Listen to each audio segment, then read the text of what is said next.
제가 이제 한국에서 이제 대학을 입시를 시험을 봤는데 한번 실패를 했습니다. 그래서 재수라는 것을 이제 했는데 재수해서 다시 이제 수학 능력 시험이라는 대학 입시 시험을 봤는데 점수가 그렇게 썩 좋게 나오지는 않았습니다. 점수를 보니까 전문대학교, 유명한 전문대학교에 좋은 학과는 들어갈 수 있는 점수가 되었고 4년제를 갈 수는 있는데 제가 원하는 학교는 못 갔고 조금 지방에 있는 학교에 이제 갈 수밖에 없는 그런 상황이었습니다. 자, 그런 상황 속에서 4년제를 가야 되나 아니면 2년제 대학교를 갈까 생각 중에 제가 밤새도록 고민한 결과 차라리 2년제 유명한 전문대학교 유명 학과 취업이 잘 되는 과에 들어가서 그리고 공부를 하고 빨리 직장 생활을 하는 게 좋겠다, 이제 그런 마음의 결정을 하게 됐습니다. 그래서 부모님한테 제가 제 의견을 얘기를 하고 이렇게 했으면 좋겠습니다 했더니 막 반대를 하시는 겁니다. 그래서 무조건 4년제 가야 된다, 2년제가 뭔 말이냐, 4년제 가야 된다, 이렇게 말씀하십니다. 이 문제를 놓고 제가 부모님하고 굉장한 갈등을 했습니다. 저는 그래서 저희 부모님에게 요즘같이 점점 취업하기 힘든 이때 차라리 전문대학교 나와서 공부하고 취업생활하고 조금 더 부족하면은 편입을 해서 더 공부를 더 하면 되지 않겠냐, 일단 그렇게 가게 해달라 얘기를 했는데 무조건 4년제 가야 된다 주장하셨죠. 그래서 저는 부모님하고 갈등이 이제 크게 하게 되었습니다. 며칠간 부모님하고 말하고도 싶지 않아서 대화도 하지 않았고요. 그리고 이제 단식 투쟁을 하려고 했지만 하지는 못했고, 저는 밥을 포기할 수 없기 때문에 밥은 먹고요. 자, 이렇게 고집을 부리고 나니까 부모님도 제가 이렇게 눈치를 보니까 조금은 포기하시는 것 같은 느낌이 들었습니다. 그래서 아버지께서 제안을 하셨어요. 언제까지, 그때 상황이 어떤 상황이었냐면 제가 원하는 가고 싶은 전문대학교도 붙은 상황이었고 4년대 대학교, 제가 원치는 않았지만 그래도 4년대 대학교를 갈 수 있는 그런 상황이 있었습니다. 그래서 아버지께서 기한을 정하시고 이날까지 결정을 해라, 내가 등록금을 줄 테니까 전문대를 가든지 아니면 네가 발길을 돌려서 4년제를 가든지 네가 결정해라 라고 이제 말씀하셨어요. 그래서 그날 밤에 이제 제가 고민이 되지 않겠습니까? 그래서 뒤척뒤척 하면서 잠을 이루지 못했습니다. 여러분도 고민되시면 밤잠을 설치지 않습니까? 저도 그때 막 밤잠을 설치면서 어찌하면 좋을까 하고 있을 때 그때 이상하게 마음속에 작은 음성으로 너는 부모의 말에 순종하라 라는 그런 음성이 들렸어요. 근데 그 음성이 처음에는 제 안에서 들리는 작은 소리 들렸는데 시간이 흐르는데 계속 크게 큰 울림으로 들리기 시작한 겁니다. 부모의 말에 순종하라, 부모의 말에 순종하라. 근데 저는 그때에 이건 제가 원하는 대답이 아닌데 계속해서 마음속에 이런 생각이 드는 것은 하나님이 주신 생각이다라는 마음이 들었습니다. 근데 그 소리를 외면하고 싶었죠. 왜냐하면 저는 이미 벌써 전문대학교를 나오고 또 군대를 가고 빨리 취업을 해서 이렇게 인생을 하고 뭐 이렇게 20대 30대를 살겠다라는 나름의 인생 계획을 그날 밤에 다 세웠는데 갑자기 하나님께서 제 인생 생각했던 모든 계획들을 다 파하시고 부모가 원하는 그 4년제로 가라라고 그렇게 밀어붙이시는 겁니다. 제가 다음 날이면 이제 대답을 해야 되는데 너무 마음에 부담이 돼서 어떻게 할까 고민하다가 결국에는 어떤 결정을 했냐면 하나님께서 제 마음속에 주신 부담대로 부모님이 원하시는 4년제를 가야겠다는 마음의 결정을 한 겁니다. 하나님이 두려웠어요. 왠지 내가 순종하지 않으면 하나님이 나를 한 대 치실 것 같고, 설교를 제가 어렸을 때 들으면서 하도 그런 얘기를 많이 들어가지고 조금만 하나님 앞에 잘못하면 뭐 골프 치러 나가면은 갑자기 막 골프 딱 드는데 벼락이 떨어진다 막 그러고, 뭐 나가서 놀러 가는데 막 자동차 타이어 바퀴가 빠져가지고 달려 나온다 막 그런 얘기를 듣다 보니까 그럴지 모르겠지만 막 좀 두려웠던 마음이 들었어요. 결국에는 저희 아버지께 찾아가서 그래 결정 어떻게 했니? 학교 물어보시니까 4년제 가기로 했습니다 라고 합니다. 그때 아버지께서는 제가 끝까지 고집을 부리고 2년제로 갈 줄 알았는데 4년제로 간다고 하니까 이런 말씀하셔요. 보면 아니 남자가 칼을 뽑았으면 무라도 쪼개야 되는 거 아니냐. 그래서 서로 머쓱하고 아버지도 머쓱하고 저도 머쓱했는데요. 자, 그렇게 해가지고 이제 4년제를 이제 갔는데 원치 않았던 거잖아요. 제 계획하고 전혀 다른 길로 인도를 받았고 또 제가 그렇게 갔는데 그러니까 당연히 입이 이만큼 나와가지고 뭐 생활하는데 뭐 기쁨이 있겠습니까? 제가 뭐 또 한 번 또 간증도 드렸지만 이 가는 길이 너무너무 험했습니다. 제가 한 50분 정도만 차 타고 가는 1시간 이내의 거리였으면 내가 그냥 받아들이고 가겠는데 50분 가서 차를 내려가지고 또 기차도 타고 기차 타고 내려가지고 마을버스 타고 가는데 마지막에는 여러분 소가 지나가는 이 소똥밭을 지나가는 마지막 클라이막스, 거기를 지나가면서 항상 내가 왜 여기에 있는가, 내가 왜 선택을 잘못해서 이 지경까지 이르렀는가 라는 생각을 하게 된 겁니다. 그러니까 기쁨이 없었죠. 항상 불평과 원망이 가득했습니다. 그런데 대학교 3학년이 끝나고 나서 이제 4학년 한 해를 앞두고 어떻게 내 미래를 준비할까, 취업도 해야 되는데 어떻게 해야 될까 고민하는 가운데 그때 제가 겨울 그때 금요 기도회 예배 후에 기도를 할 때 하나님의 콜링을 받았습니다. 기도하는데 하나님께서 제 마음속에 제가 아까 들었던 그 음성과 같이 너는 내가 말씀을 전하는 말씀 사역자로 너를 세우길 원한다. 신학교 가서 목회자가 되라라는 그런 강력한 주님의 부르심을 받은 것입니다. 여러분, 금요 기도회를 여러분 가볍게 생각하지 않게 되시기를 바라겠습니다. 저는 금요 기도회에서 콜링을 받았어요. 제 인생에 정말 그 획을 긋는 인생의 콜링을 금요 기도회 때 받은 겁니다. 선교 우리가 어떤 집회나 그런 데에서만 은혜 받을 거라 생각하지 마시고 바로 교회에 예배드리는 새벽 예배나 금요 기도회 또 이 주빌 예배 때 여러분들이 하나님 앞에 그 부르심을 받을 수 있다는 것입니다. 자, 그런데 여러분, 그래서 제가 이제 그 부르심을 확인하고 이제 주변 분들에게 물어보면서 내적 소명과 외적 소명을 확인해서 주님이 부르신 것을 이제 확인했어요. 자, 그리고 나서 제가 이제 신학교를 가야 되기 때문에 제가 나온 이제 총신대학교 신학대학원의 그 입시 모집 요강도 살펴봤고, 우리 원로 목사님, 호천하시 원로 목사님 나오셨던 고려신학대학원 거기 입시 요강도 살펴보고 하면서 신학교를 이제 살펴봤는데 제가 깜짝 놀랐습니다. 그 신학교를 들어가기 위해서는 뭐라고 기록되어 있냐면 반드시 4년제 대학교를 나와야 된다라고 기록이 되어 있는 겁니다. 그러니까 왜냐하면 목회학 석사, 목사가 되는 MDB라는 과정은 대학교 그 바첼러, 그러니까 학사 과정이 아니라 석사 과정이었기 때문입니다. 그래서 반드시 4년제를 나와야 한다.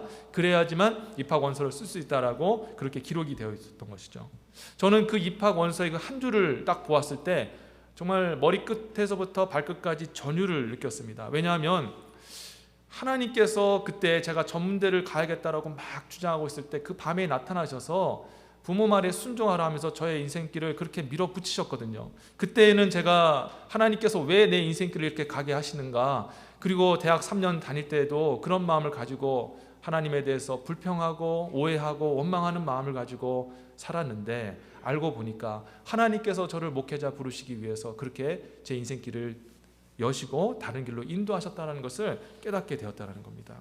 그때 그걸 생각하니까 얼마나 큰 하나님의 은혜가 되는지 모르겠습니다. 아, 이렇게 하시려고 내가 전문대 가려는 것을 막으시고 4년제 대학교를 가게 하셨구나. 그러면서 하나님의 그 부르심과 하나님의 그 선한 인도하심에 얼마나 감격했는지 그 자리에서 하나님 앞에 영광 돌리며 그렇게 찬송을 올려드렸습니다. 성도 여러분, 여러분의 인생에 무엇인가가 막히고 잘 안 되어지고 기대한 것과 다르게 흘러간다고 해서 절대로 낙심하거나 실망하지 않게 되시기를 주의 이름으로 축원드리고 부탁드립니다.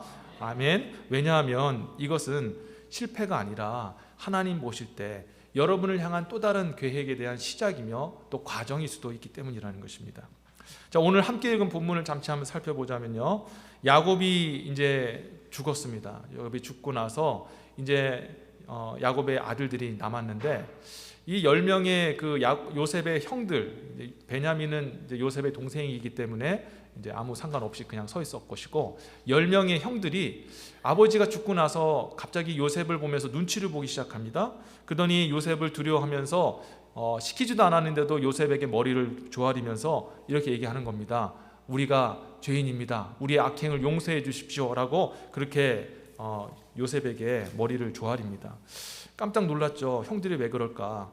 근데 알고 보니까 예전에 형들이 자기를 그렇게 가두고 또 애굽의 종으로 팔아버렸잖아요. 그로 인해서 자기가 이렇게 고생을 했는데 아버지가 이제 돌아가셨으니 요셉이 이제 속에 칼을 품다가 이제 아버지 돌아가셨으니 이제 내가 마음대로 해도 된다 해서 돌이켜서 자기들을 그렇게 괴롭히고 죽일 거라고 생각했기 때문입니다.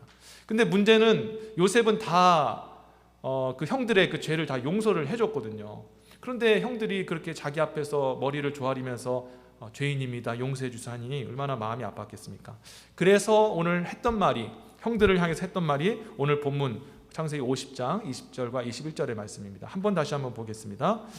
당신들은 나를 해하려 하였으나 하나님은 그것을 선으로 바꾸사 오늘날 같이 만민의 생명을 구원하게 하시려 하셨나니 당신들은 두려워 마소서 내가 당신들과 당신들의 자녀를 기르리이다 하고 그들을 간곡한 말로 위로하였더라. 아멘. 무슨 얘기를 하고 있어요? 요셉이 형들에게 이렇게 얘기한 겁니다. 형님들 괜찮아요. 두려워하지 마십시오. 당신들이 나를 해하려 한 것 사실이죠. 근데 시간이 지나서 보니까 그것이 하나님의 크신 뜻과 계획 속에서 일어난 일이었습니다. 그 악한 일이었지만 하나님께서는 그것을 선으로 바꾸셨고요. 결국에는 나를 통하여서 만민을 구원하는 그런 생명의 구원하는 자가 되게 하셨습니다. 그러니 걱정하지 마시고 제가 여러분과 여러분의 자녀를 평생 동안 돌보겠습니다. 그러니 너무 두려워하지 마십시오 하고 형들을 위로했던 것입니다. 여러분, 지금 요셉과 지금 형들의 대화를 통해서 우리가 무엇을 알 수 있습니까? 우리 인생에 나타나는 그런 안타깝고 또 불행한 일, 내가 원치 않는 그 일들은 하나님의 그 뜻에 이루어지는 일에 꼭 필요한 과정이라는 것을 우리가 알 수가 있는 것입니다. 요셉의 인생이 그러지 않았습니까? 요셉 17살의 나이에 형들에게 미움을 받아서 죽을 뻔했고 또 형들에게 팔려서 나가서 정말 이 종살이부터 시작하며 얼마나 고생을 했습니까? 요셉의 마음속에 형들을 향한 그런 미움과 분노 얼마나 많았겠습니까? 그런데 이 일이 어떻게 보면 요셉에게 있어서 비극적이고 정말 원치 않았던 인생길이었지만 결국에는 하나님께서 그 요셉을 통해 그 애굽의 총리를 세우시기 위해서 그를 부르시는 그 하나님의 콜링이었고 그 하나님의 계획의 과정이었다는 것을 우리가 요셉의 인생을 통해서 알 수가 있지 않겠습니까? 그런데 여러분, 우리가 생각할 때 왜 하나님께서 우리 길을 인도하실 때 좋게 말씀하시고 좋게 다독이면서 이렇게 인도하시면 좋을 텐데 왜 때로는 막으시고 때로는 우리가 원치 않는 길로 그렇게 인도하시는 방법으로 우리 인생길을 이끌어 가실까라는 생각 여러분 해보지 않으셨습니까? 그 이유가 있어요. 사람은요, 좋은 일이 있으면 멈추려고 하고 그리고 자신에게 힘들고 어려운 일이 있으면 움직이려고 하기 때문이라는 것입니다. 여러분, 좋은 일이 있으면 어떻게 합니까? 그 좋은 것을 계속 누리려고 하지 않습니까? 좋은 것을 얻었을 때에 그것을 가지고 무엇인가 새롭게 도전하기보다는 이것을 계속 누리려고 해요. 그렇지만 어려움이 찾아오고 낙심함이 찾아오고 또 자존심이 상할 때 어떻습니까? 움직이게 되는 겁니다. 이건 아니구나 하고 다른 길로 가게 되거나 아니면 자존심이 상해서 내가 다시 한번 해보자 하면서 일어날 수 있는 그런 힘이 생기더라는 것이죠. 요셉은 아버지 야곱의 사랑을 참 많이 받았던 사람이죠. 행복한 아이였습니다.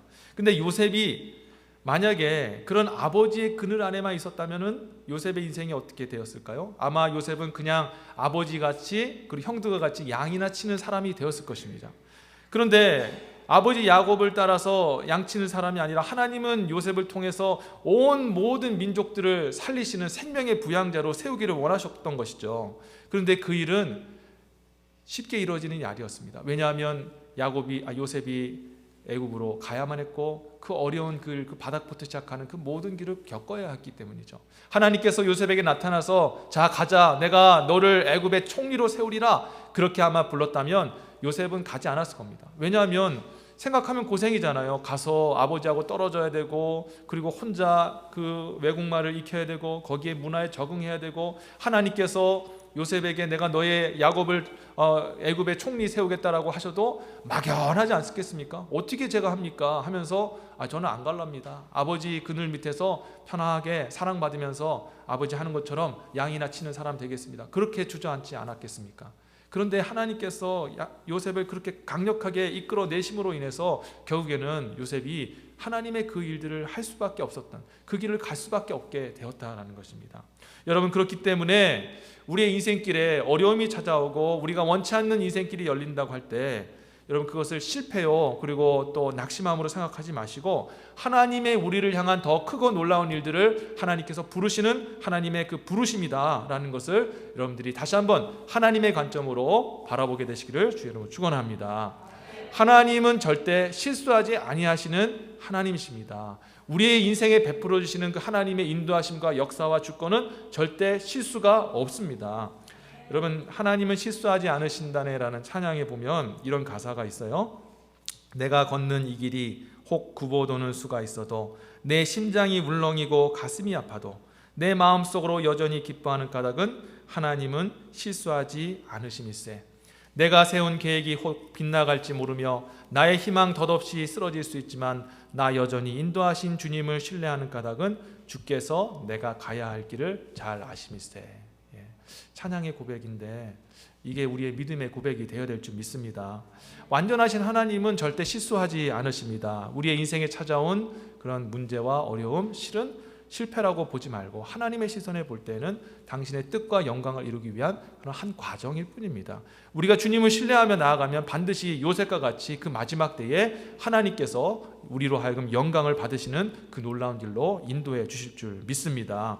여러분, 그래서 우리는 주님께서 우리 인생을 인도하시고 우리 삶 속에 주시는 것들에 대해서 우리의 마음에 들지 않는다 할지라도 실망하거나 낙심하지 않으시기를 진심으로 바라겠습니다. 여러분, 우리가 자녀를 키울 때 자녀를 키우면서 하나님의 마음을 좀 이해해야 되지 않겠습니까?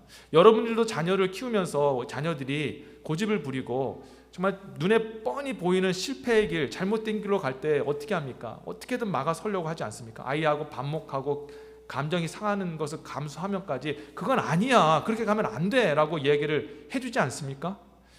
왜 그렇게 하십니까? 왜 자녀하고 반목하면서까지 그렇게 얘기하나요? 그 이유는 여러분들이 다 이미 경험을 했기 때문에 얘야 내가 그것을 경험해 봤는데 그 길 걸어가게 되면은 반드시 어려움을 겪게 있어. 내가 그것 해봤는데 실패했어. 그러니 너는 다른 길로 가서 실패 경험하지 않았으면 좋겠어 라는 그 마음으로 조언하는 거 아니겠어요? 그렇다면 똑같이 하나님께서도 여러분에 대해서 똑같이 말씀하신 거 아니겠습니까? 인생길을 통해서 하나님이 막으시는 겁니다. 아니야 그 길 아니야. 나는 다른 길로 가기를 원해. 다른 길에 소망이 있고 다른 길에 너에게 예비된 복이 있어 라고 주님이 말씀하시는데, 우리가 자녀가 부모에게 항변하는 것처럼 우리도 하나님께 항변하지 않습니까? 하나님, 왜 내 인생길에 이런 어려움을 주셨습니까? 내가 생각지도 못한 그런 길로 왜 인도하십니까? 이건 내가 계획했던 것이 아닙니다 라고 우리가 하나님 앞에 불평하고 고집을 부리며 살아가고 있지는 않습니까? 여러분, 우리가 자녀를 키운다면 하나님의 우리를 사랑하시는 마음을 여러분들도 믿으시기를 주의 이름으로 축원합니다. 우리 부모는 연약해서 자녀들에게 옳다고 얘기하는 것이 옳지 않을 수가 있습니다. 자녀가 진짜 맞을 수도 있어요. 아빠, 엄마, 나는 이 길이 맞다고 생각하는 것이 맞을 수도 있습니다. 그렇지만 우리 하나님은 완전하신 분이라 그분은 우리에게 말씀하시고 인도하시고 역사하시는 것이 반드시 틀림이 없다는 것을 여러분이 아셔야 합니다. 그분은 정확하시고 확실하고 분명하시며 실수도 없고 실패도 없으신 분인 줄 믿습니다. 모든 만물을 창조하시고 주관하시며 모든 처음과 끝을 아시는 이가, 그 모든 것을 아시는 이가 우리에게 합당한, 우리에게 맞는 그 인생길을 열어주셨다는 것을 믿으며 나가는 저와 여러분이 되어야 한다는 것입니다. 오늘 특별히 자녀들과 함께 같이 예배를 드리고 있기 때문에 특별히 부모로서 여러분들에게 이 말씀을 드리고 싶습니다. 여러분 자녀들에 대해서, 자녀들의 인생이 여러분의 계획과 뜻대로 이루어지지 않는다 할지라도 너무 낙심하고 또 상처받지 않게 되시길 진심으로 바라겠습니다. 여러분이 기대하고 또 성공이라 생각하는 것이 성공한 인생일 수도 있지만 아닐 수도 있다는 것을 아셔야 합니다. 우리 하나님께서는 여러분의 인생을 그리셨던 것처럼 자녀된 저와 여러분들의, 우리 여기 있는 아이들의 인생을 그리시기를 원하십니다. 이 아이들은 지금 아직 그려지지 않은 흰 도화지 같은 아이들입니다. 벌써 하나님께서 그림을 그리기 시작하셨습니다. 그런데 어느 날 보니까 하나님께서 열심히 그림을 그리고 계신데 우리가 하나님의 손을 딱 붙들고 하나님은 이쪽으로 가려고 하는데, 하나님 그쪽으로 가는 게 아니라 이쪽으로 보내셔야 합니다라고 그 하나님의 붓자루를 붙들고 우리가 하나님과 힘겨루기를 할 때가 있지 않습니까? 여러분, 하나님께서요 요셉을 왜 그렇게 형들에게 미움을 받게 하시고 또 구덩이에 빠지게 하시고 또 그렇게 비참하게 노예로 팔리게 하셨을까 생각해 보면, 아까 처음 말씀드린 것처럼 요셉을 하나님께서 애굽으로 보내시기 위한 하나님의 뜻도 있었지만, 저는 성경을 묵상하면 이 원인, 이렇게 하나님께서 거칠게 요셉을 애굽으로 인도하셨던 이유 중 하나가 바로 야곱 때문이라는 것을 발견하게 되었습니다. 여러분, 야곱이 누굽니까? 야곱은 굉장히 애착이 심한 사람입니다. 그리고 자기가 원하는 것은 반드시 이루어야 되고, 그리고 자기가 사랑하는 것만을 사랑하는, 편애하는 사람이었어요. 아내가 있었는데 그 아내 라헬을 사랑했습니다. 그 아내 라헬을 사랑하니까 그 아내만을 사랑했고 다른 아들들 생각지도 않았습니다. 그리고 나서 라헬이 일찍 베냐민을 낳고 죽게 되자 이 야곱의 라헬을 향한 그 집착은 야곱에게 흘러가게 되었습니다. 그래서 야곱을 붙잡고 다른 아들은 다 거지같이 옷을 입고 그냥 아무렇지 않게 살아도 라헬의 소생이었던 이 요셉만큼은 어떻게든 붙들고 가장 좋은 옷을 입히고 최상의 그런 어떤 상태로 키웠습니다. 이것은 요셉을 사랑해서라기보다 이 야곱의 라헬을 향한 사랑의 집착이 이 요셉에게 투영이 된 것입니다. 자, 이렇게 요셉을 향해 집착을 가지고 있는데 하나님께서 요셉을 이렇게 강력한 방법으로 이끄신 것은 바로 야곱이 요셉을 절대 놓지 않을 사람이었다는 것을 하나님께서 아셨기 때문이라는 것입니다. 동생을 팔아버린 10명의 그 요셉의 형들이 그 아버지 야곱에게 뭐라고 얘기했습니까? 아버지 요셉이 짐승에게 찢겨서 죽었습니다라고 얘기를 했습니다. 여러분, 부모로서 우리가 이런 상상하기가 참 그렇지만 여러분, 그 자식이 죽었다라는 얘기를 들으면 얼마나 마음이 상심이 되겠습니까? 자녀가요, 불의한 사고로 죽음을 당했습니다. 그 사고의 소식을 들으면 그 자리에 충격을 받아 실신합니다. 제가 한 번은 이제 이머전시, 한국에 있을 때 이머전시에 간 적이 있었는데 그때 어떤 여성분이 이렇게 막 정신을 못 차리고 이렇게 침대에 이렇게 기대고 있었습니다. 이렇게 왜 그렇게 정신이 없어 하시는가 보니까 자기 남편이 지금 교통사고를 당하셔서 지금 중환자실에 들어가서 지금 이제 어떻게 될지 모르는 상황 가운데 있었습니다. 그런데 의사 한 분이 막 헐레벌떡 뛰어오더니 그 여자분에게 그렇게 한숨을 쉬더니만 정말 너무너무 죄송하고 숭고한 말씀 드려야겠습니다 하면서 남편분이 방금 이렇게 소천하셨습니다 하고 그렇게 남편의 죽음을 얘기한 겁니다. 근데 저는 그때 처음 봤어요. 그 아내분이 갑자기 막 몸을 막 경련이 일어난 것처럼 막 부르르 떨더니 호흡곤란 속에서 그 침대에 벌써 넘어지는 겁니다. 그래서 의사들이 달라붙어 가지고 CPR하고 그러면서 그분을 응급실로 이렇게 데려가는 걸 봤는데요. 자기 남편, 사랑하는 남편이 죽었다는 얘기 들었어도 이렇게 꼬꾸라지는데 사랑하는 자녀가 불의의 사고로 인해서 죽었다. 여러분, 이건 슬픔을 감당할 수가 없는 겁니다. 그런데 더 큰 비극은 뭐냐면 자식이 죽었는데 그 죽은 이 시신을, 이 죽음을 찾지 못한다는 겁니다. 여러분, 이 말로 형용할 수 없는 그 부모는 그냥 그 자리에서 꼬꾸라 죽는 게 나을 정도의 그런 고통이 찾아왔을 것입니다. 근데 야곱이 그 고통을 당한 겁니다.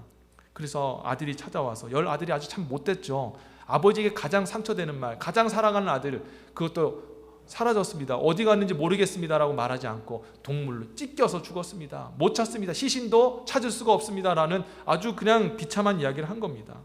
근데 이 일은 하나님의 주권 가운데 일어난 일이죠. 근데 왜 이런 일을 하셨을까? 왜 이 야곱의 마음에 강력한 마음에 상처를 주시면서 이렇게 아픔을 주셨을까? 그 원인 중에 하나는 바로 이것입니다. 야곱이 요셉을 끝까지 놓지 않았기 때문이라는 거예요.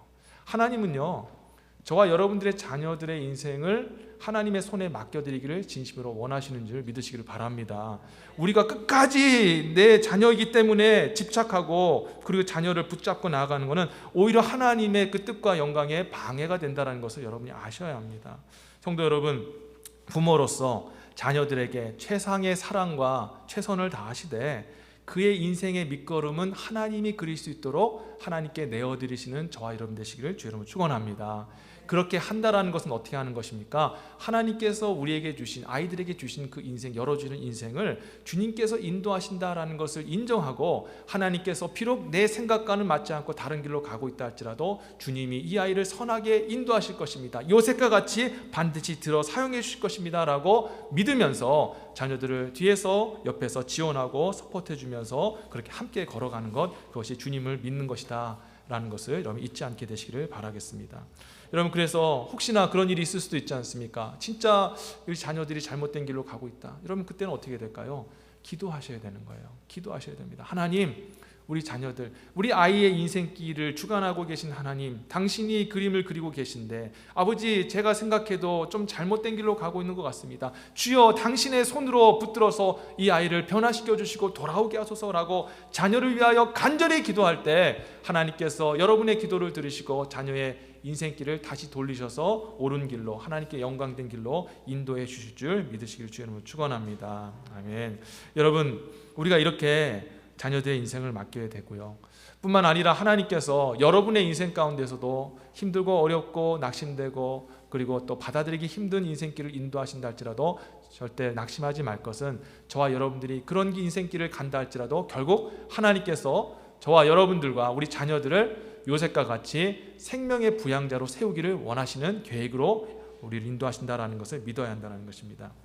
하나님께서는요, 요셉의 인생에 관여를 하셨고 애굽에서 살게 하셨습니다. 그런데 처음부터 그 요셉을 편한 자리에 서게 하지 아니하시고 가장 낮은 자리, 종의 자리에 서게 하셨습니다. 무슨 일을 했겠습니까? 헛되는 일을 했겠죠. 청소하고 또 마당 쓸기, 주인의 심부름하는 일, 전혀 머리 쓰지 않아도 되고 열심히 한들 사람한테 인정받지도 못하는 그 일을 하게 하셨습니다. 아니, 총리로 세우실 계획이 있다면 좀 특별하고 인정받는 그 일을 하게 하셔야 되지 않겠습니까? 왜 그렇게 헛되는 일부터 시켰을까? 그 이유가 있습니다. 요셉은요, 그런 상황 속에서 어떻게 했냐면요, 최선을 다했습니다. 마당을 쓸더라도 대충 쓰는 것이 아니라 구석구석 쓸었고요. 그리고 주인이 한 일은 어떻게든 주인에게 잘 되게 하기 위해서 고안하고 머리를 쓰면서 최상의 방법으로 할 수 있도록 그렇게 요셉도 노력을 했던 것입니다. 자, 그랬을 때 어떤 일이 벌어지게 되었을까요? 사람들한테 인정을 받기 시작했습니다. 그리고 사람들이 인정해주자 하나님께서는 요셉을 어떻게 하셨을까요? 조금씩 높은 자리로 높여 세워주셨다는 것입니다.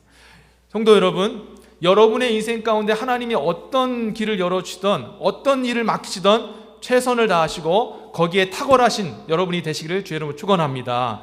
여러분, 하기 싫다고 하지 않고 여러분 못한다고 자꾸 뒤로 물러서면 하나님의 여러분을 향한 계획들이 이루어지지 않습니다. 여러분이 무슨 일을 하든, 하나님 제가 왜 이 일을 하고 있나요? 내가 왜 이곳에서 이것 하고 있나요? 라고 한다 할지라도 하나님이 인도하셨음을 믿고 최선을 다하시고 그리고 잘할 수 있도록 여러분 연구하시고 그렇게 하시기를 바라겠습니다. 그리하면 하나님께서 점점점 높이 세워주시고 영향력 끼치는 자리로 세워주시는, 이게 하나님의 방식이에요. 오늘 우리 자녀들에게도 제가 얘기하고 싶습니다. 여러분 지금 공부하는 이유 잘 모르겠죠. 왜 공부해야 되는지 모르겠지만 왜 제가 여기 수학해야 되죠? 수학하기 싫어 죽겠는데요. 왜 제가 이 히스토리 해야 됩니까? 라고 그런 마음 가지고 여러분이 생각할지 모르겠지만 무슨 과목이든 최선을 다하여서 그 일을 하게 되면 하나님께서 그것을 통해 여러분을 들어 쓰시는 도구로 사용하시는 줄 믿으시기를 다시 한번 주의 이름으로 중고등부 학생들에게 축원합니다. 아멘. 우리 청년들도 마찬가지입니다. 하나님께서 주신 직장에서 직급 속에서 최선을 다해서 여러분들이 그 일을 감당하세요. 그냥 감당하는 게 아니라 잘 감당하세요. 사람들에게 인정받을 만큼 잘 하시란 말입니다. 그러면 하나님께서 세워주시는 거예요. 자, 그러면 하나님께서 왜 세워주기를 원하시느냐? 그 이유가 있어요. 그 이유는 저와 여러분들, 우리 자녀들을 사람들에게 하나님의 풍성함을 전하시는 생명의 부양자로 세우길 원하셨기 때문이라는 것입니다. 하나님이 요셉을 총리로 세우신 이유가 무엇일까요? 요셉 가문에, 야곱의 가문에 총리가 나왔다 하고 요셉과 이 야곱의 가문을 영광스럽게 하시기 위하여 그를 세운 게 아니에요. 하나님께서 요셉을 세우신 이유는 딱 한 가지입니다. 7년 가뭄이 있었는데 그 가뭄 흉년 이후에 극심한 고통이 있는데 그 극심한 고통 속에서 사람들이 먹을 것이 없어서 죽어갈 때 그들을 먹여 살리라고 하나님께서 요셉을 애굽의 총리로 삼아 주신 것입니다. 여러분, 이것을 통해 우리가 무엇을 알 수 있냐면 하나님께서 우리 자녀들을 세우시고 또 우리 청년들을 세우시고 우리를 하나님께서 조금씩 높은 자리, 영향력을 끼치는 자리로 보내신 이유는 하나님의 그 생명을, 하나님의 그 풍성한 자원을 나눠줘서 그들을 먹여 살리시고 그들을 함께 살리시기 위해 여러분과 저를 세우신다는 것을 기억하시길 주의 이름으로 축원합니다. 어떤 사람들은 총리같이 높이 세워줄 수 있을 것이고 어떤 분들은 작은 사람들의 그런 리더가 될 수도 있고 아니면 어떤 작은 어떤 무리의 그런 영향을 끼치는 사람이 될 수 있을지 모르겠습니다. 하나님의 각자의 부르심은 다 틀리지만 하나님이 여러분들을 통해서 원하시는 것, 인생길을 인도하시고 때로는 어려움과 그 우리가 원하시는 길을, 원하지 않는 길을 인도하시면서 우리로 하여금 되기 원하시는 것, 그것은 바로 하나님이 기뻐하시는 그런 생명의 부양자, 하나님이 가지고 있는 그 자원들을 함께 나눠줌으로 그들이 그것을 같이 누리며 하나님의 풍성함 가운데 나아갈 수 있는, 하나님께 영광 돌릴 수 있는 사람 되게 하시기 위해서 저와 여러분들을 부르시고 계시다는 것을 기억해야 될 줄 믿습니다. 여러분, 예수님께서 천국에 대한 비유를 하실 때 천국은 마치 겨자씨가 땅에 심겨진 것과 같다. 그래서 이 겨자씨가 자라서 나무가 되어지고 그리고 나서 뭐라고 말씀하셨습니까? 많은 새들이 그 겨자씨에 깃들게 된다라고 말씀하셨어요. 이 말이 무엇입니까? 천국은 무엇입니까? 천국은 많은 사람들이 안식하는 거예요. 마찬가지로 하나님께서 여러분 통해서 하시고자 하는 일이 무엇이냐, 여러분들로 하여금 궁극적으로 되기를 원하시는 게 무엇이냐, 여러분을 통하여서 많은 사람들이 안식을 누리고 풍성함을 누리는 것입니다. 그래서 여러분들이 직장 생활을 하든지 아니면 사업을 해서 돈을 벌든지 간에 목표는 하나님, 저는 생명의 부양자가 되길 원합니다. 어렵고 힘든 사람들에게 하나님 나의 자원을, 하나님 주신 자원을 나눠주며 그들을 그 배고픔에서 건져내주고 그 영적인 그 고통에서, 갈급함에서 건져내주고 풍성하게 하는 것, 그것이 바로 나의 소명입니다. 하나님께서 그렇게 저와 여러분의 인생길을 다 인도해 주신다는 것입니다. 우리 중고등부 학생들, 우리 청년들에게 그 꿈을 갖기를 다시 한번 주의 이름으로 축원합니다. 여러분의 인생, 여러분 나 잘 될래요, 나 총리대에서 내 명예만 높일래요 하고 한다면 하나님 쓰시지 않습니다. 하나님께 소망을 가지세요. 하나님, 세상을 살리는, 하나님께서 내게 맡겨주신 사람을 살리는 생명의 부양자가 되기를 원합니다 라고 그 꿈을 가지고, 요셉의 꿈을 가지고 앞으로 나아가면 하나님께서 뒤에서 강력하게 서포트해 주시고 여러분의 인생길을 열어주실 줄 믿습니다. 성도 여러분, 우리 하나님께서는요, 이렇게 우리의 삶의 그 모든 것들을 공급해 주는 사람으로 세워주기를 원하실 뿐만 아니라 우리 하여금 생명의 복음을 전하는 자 되기를 원하신다는 것입니다. 여러분, 요셉의 그런 인생을 보면 요셉은 참으로 총리가 되었어도 겸손했고, 그리고 사람들에게 덕을 끼치는 참 그런 사람이었습니다. 그래서 이런 선한 영향력으로 인해서 어떤 일이 벌어지게 되었냐면, 자신을 신이라고 여기는 바로 왕마저도 물론 하나님을 믿지는 않았지만 요셉 안에 있는 그 신, 그분이 여호와인데 그 여호와라는 신이 대단하고, 그리고 여호와의 신 때문에 우리가 먹고 살게 되었다는 것을 인정하는 그런 놀라운 역사가 일어나게 되었던 것입니다. 여러분, 바로 왕도 요셉 안에 있는 하나님을 인정한다면 요셉의 통치를 받고 있었던 그의 신하들과 백성들이 하나님을 몰랐겠습니까? 요셉이 총리로 있을 동안에는 아마 많은 애굽 사람들이 하나님을 경외했을 것입니다. 여러분, 우리가 세상에 나가서 꼭 예수 그리스도를 믿으세요라고 말하면 가장 최선이겠지만, 그렇게 하지 못한다 할지라도 우리가 세상에서 인정받고 사람들에게 존경받는 자리에서 그렇게 그런 사람이 되어진다면 우리 안에 역사하고 계신 그 하나님을 그 사람들도 보고 하나님을 경외하는 놀라운 역사가 일어나게 될 줄 믿습니다. 하나님을 모르는 자들이 우리 안에 계신 그 하나님을 보고 하나님의 존재를 믿게 되는 것, 그리고 하나님에 대해서 무조건적인 반발심과 적대심을 가졌던 이가 마음이 풀려서 하나님에 대해서 호의적인 마음을 갖게 되는 것도 복음 전파의 일환이라는 것을 여러분이 아셔야 합니다라는 것입니다. 하나님은 저와 여러분들이 그런 사람 되어지기를 원합니다. 하나님은 여러분을 세상에서 리더가 되길 원하시고 머리로 세우시기를 원하십니다. 그것을 통하여서 세상의 빛을 나타내길 원하시고 하나님의 영광을 나타내기를 원하십니다. 우리 모든 성도님들이 그 꿈을 가지고 여러분들 나가게 되시기를 진심으로 소망합니다. 우리 중고등부 학생들도 그 꿈을 가지고 나아가세요. 여러분의 그 점수가 여러분의 인생을 좌지우지하지 않습니다. 하나님의 꿈을 가지고 있으면 점수와 상관없이 하나님께서는 크게 높여 세워주시는 줄 믿으시기를 바랍니다. 왜냐하면 하나님은 요셉을 가장 밑바닥에서부터 총리 세우셨거든요.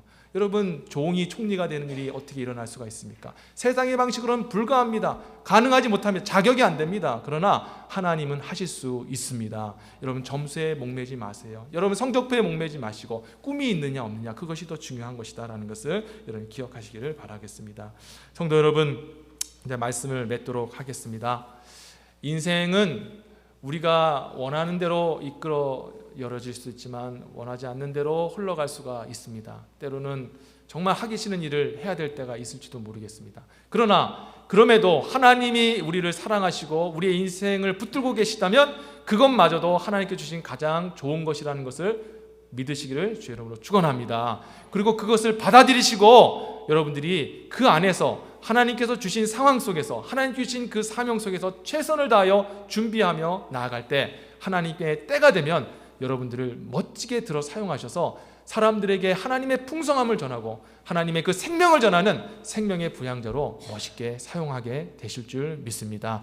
그 일을 위해 하나님께서 여러분의 인생을 주관하시고 이끌어가고 계시고 우리 자녀들의 인생을 주관하고 계신 것입니다. 그 하나님을 믿고 담대히 소망 가운데 승리하며 나가시는 저와 여러분 되시기를 주님의 이름으로 축원합니다. 아멘. 기도하겠습니다.